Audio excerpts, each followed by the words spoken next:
Hai hai hai, jumpa lagi bersama Gomid Arena, channel seputar olahraga masa kini tanpa batas. Patrick Kluivert gagal membawa timnas Indonesia melaju ke Piala Dunia 2026. Itu setelah dalam 2 pertandingan di grup B, timnas Indonesia gagal meraih poin. Pada pertandingan pertama melawan Arab Saudi, timnas Indonesia dikalahkan 3-2 oleh Arab Saudi. Sementara di pertandingan kedua melawan Irak, timnas Indonesia juga gagal menang. Jai Idjes dan kawan-kawan kalah 0-1 oleh Irak. Di laga pertama melawan Arab Saudi, timnas Indonesia mendapat sorotan dari supporter di tanah air, di mana taktik Patrick Kluivert tidak langsung memperlihatkan permainan Indonesia yang sesungguhnya. Dia dianggap salah melakukan strategi dan starting line up pada pertandingan melawan tuan rumah Arab Saudi. Dalam laga tersebut, kepemimpinan wasit juga diacungi jempol karena dianggap sangat adil dalam memimpin pertandingan. Namun sayangnya, pada pertandingan kedua grup B round 4 babak kualifikasi Piala Dunia 2026 zona Asia, timnas Indonesia harus mengakui keunggulan timnas Irak. Timnas Irak menang 1-0 atas Indonesia. Dalam laga ini, kepemimpinan wasit asal Cina dianggap berat sebelah. Banyak keputusan kontroversial yang dikeluarkan oleh wasit asal Cina tersebut.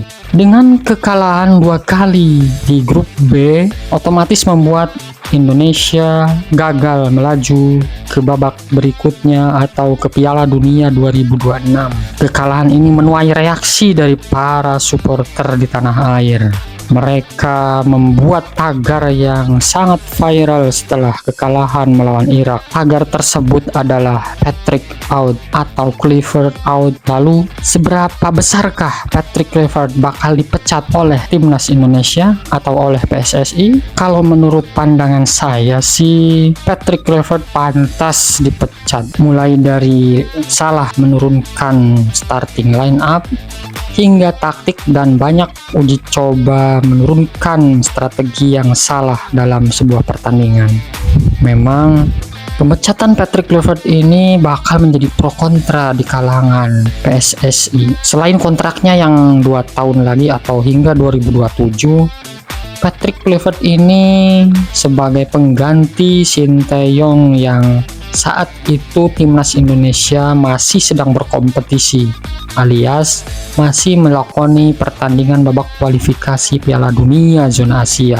Patrick Kluivert juga orangnya cuek-cuek aja. Dia orangnya selalu sabar ketika dia dicaci maki. Dia juga orangnya gampang sekali move on. Tapi itu dalam diri Patrick. Gimana dengan pemain timnas kita yang sangat-sangat sedih setelah pertandingan melawan Irak? Ada yang nangis sesenggukan di tengah lapangan seperti Tom Hay, ada yang nangis saat diwawancara seperti Kelvin Verdong, ada yang minta maaf secara terbuka di medsosnya, dan masih banyak lagi bagaimana cara para pemain kita ini minta maaf kepada supporter. Di tengah rumor pemecatan Patrick Kluivert ini, muncul tagar baru dari para supporter timnas Indonesia. Tagar itu adalah meminta Sinteyong untuk kembali melatih timnas Indonesia. Apakah Sinteyong mau setelah dipecat dari timnas saat itu? Dan ternyata dalam beberapa postingan media sosial, Sinteyong banyak terekam dalam tribun penonton saat timnas Indonesia bertanding. Ini membuktikan bahwa dia itu melatih dengan hati. Bukannya saya membela Sinteyong ya, tapi memang dalam beberapa pertandingan yang digarap atau yang dilatih oleh Sinteyong, permainan timnas itu sangat-sangat bagus, sangat terbuka, dan juga selalu menerapkan bola-bola pendek atau passing-passing yang pendek. Kalau di eranya Patrick Kluivert, katanya sih total football ala Belanda, tapi total footballnya itu belum kelihatan. Umpan-umpan salah, selalu banyak umpan lambung, Apakah itu pemainnya atau itu strategi pelatih? Tapi yang jelas, bagi seluruh supporter timnas Indonesia sepertinya menginginkan Patrick Kluivert ini dipecat. Lalu, siapa sajakah calon pengganti Patrick Kluivert jika dipecat? Tonton lagi pada video berikutnya. Hai hai hai.